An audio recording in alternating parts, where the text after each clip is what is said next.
So the expenditure becomes unexpected, unknown. We didn't know it was happening. Apply it to the EU. Okay, the Schengen zone doesn't include the UK, so let's talk about internal movement of people within the EU. They can move. People can move, so they do. They rightly search for a better life. That can't be stopped. They've got a EU passport, they can come here. And that's it. You know the rest. Let's twist this around and look at it as a whole. Instead of looking at just Britain v the EU, let's look at the EU and its outside borders, its external borders. Different perspective. The EU doesn't have any external secure borders.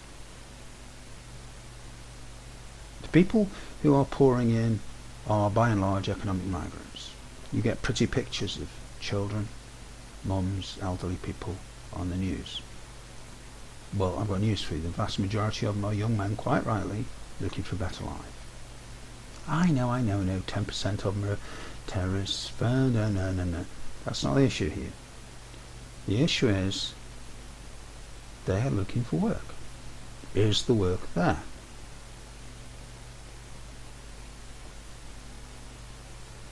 They're pouring in. Full stop. Fact. It's not racism. Fact. Now, one theory that is used by politicians is that the larger your population, the larger your gross domestic product. So the richer your country is. True, if you can gainfully employ everybody. However, the reality is also that the economic arithmetic is inexorable, merciless, ruthless, unchanging, doesn't worry about racial prejudice, doesn't worry about your country of origin, your height, your weight, how grey your hair is, how young you are, how old you are, how fat you are, how thin you are, whether you're a man or woman, child. Doesn't care about your morality, your honesty, your integrity, your politics. The economic arithmetic is inexorable, it is merciless, it is ruthless, and it is unchanging. More is more. More people, more infrastructure. More people, more food needed. More people, more jobs needed.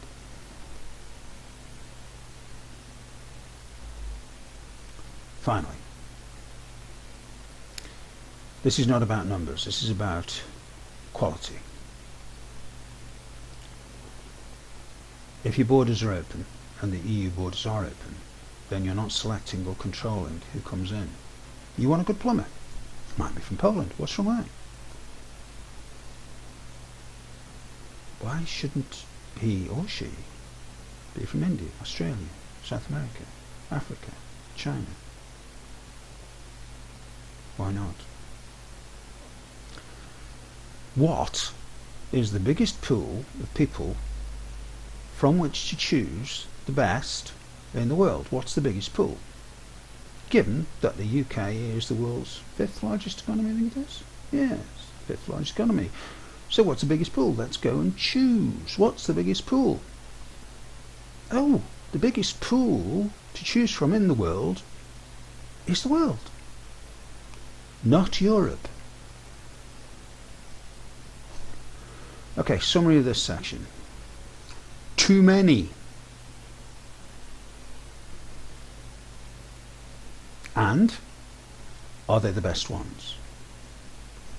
If you can't count them, how can you tell? Final bit. Economically. Border control is why you need a military. Customs controls. The ability to expel, and therefore the police. Police aren't just there to keep homegrown criminals kind of under some sort of bit of control, maybe. No, they're there to find and pass on those who should not be here so they can be expelled. And then you need to be able to expel them. What else is border control? Tanks arriving from Russia. Mr. Putin declaring war on David Cameron because we've left the EU. How realistic is that? Nonetheless, it is true. That's what your border control are. That's what they're for. It's to stop those tanks, to stop those aeroplanes. That's what it's for. Is it believable? Well, once he managed to get his way through Eastern Europe, and then he's dealt with the Germans, the Italians, the French, the Portuguese, the Spanish, the Greeks. Then he arrives at good old English Channel, and he stares across at the white cliffs of Dover there. Actually, by this point, they've already shot him. He's been replaced. Don't be ridiculous. The Russian economy is smaller than ours.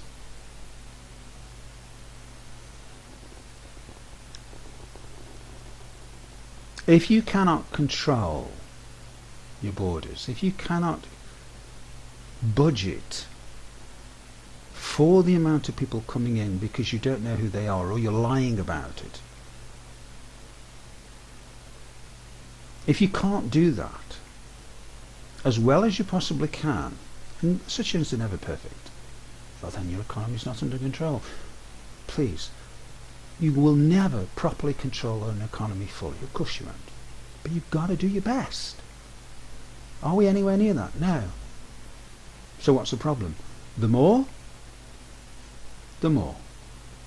More people, more jobs. More people, more hospitals. More people, more schools. More people, more people. Conclusion. Okay, all this is actually fairly easy to understand. It's reasonably simple. It's got nothing to do with bigotry, it's got nothing to do with prejudice, it's got nothing to do with racism. Economics does not concern itself with morality. Businesses do, in as much as they try to persuade you that they're Marks and Spencer's sweet and savoury. But economics does not. It deals just with the cold, horrible facts of the flow of goods, services, money, people, wealth, poverty.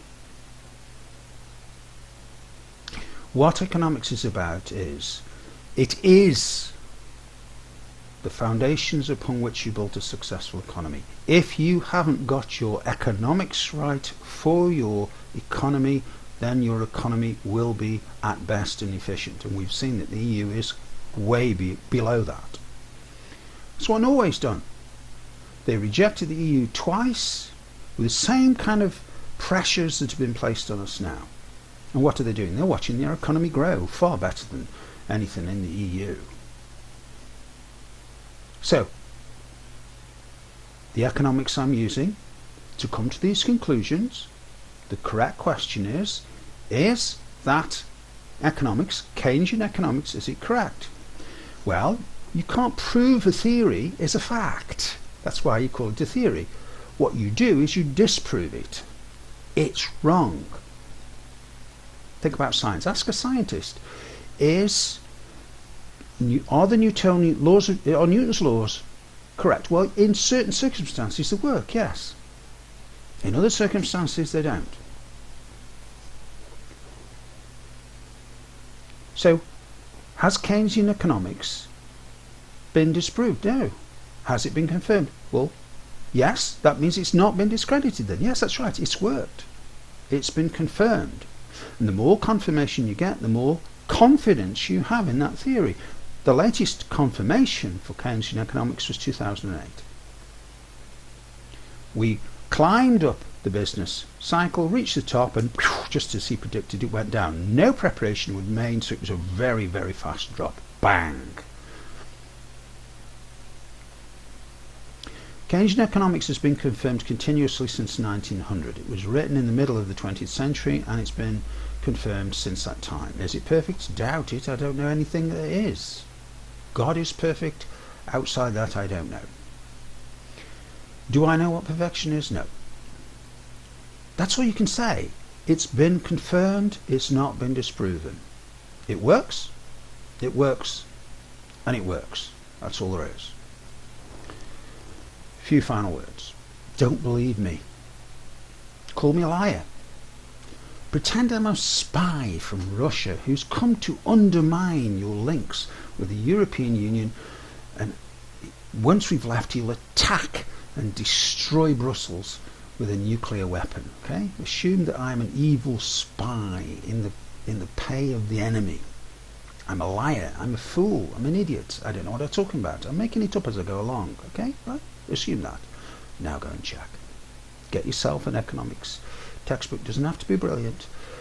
Find the relevant bits. Take a look. Compare what it says in the economics textbook with what's going on in the EU.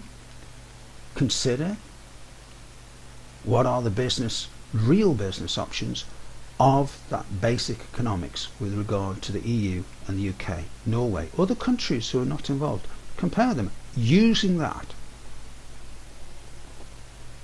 Find out whether Keynesian economics makes sense. Find out whether it's been confirmed. Call me a liar. Go and check and then vote. With that information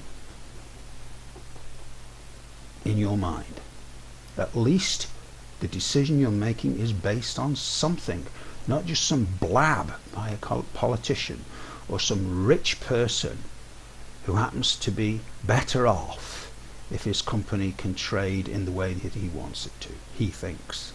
They're not always right, even about their own self-interest. Don't believe me. That's my final bit of advice. Don't believe me. Check it yourself. Hope that helps. Thank you very much.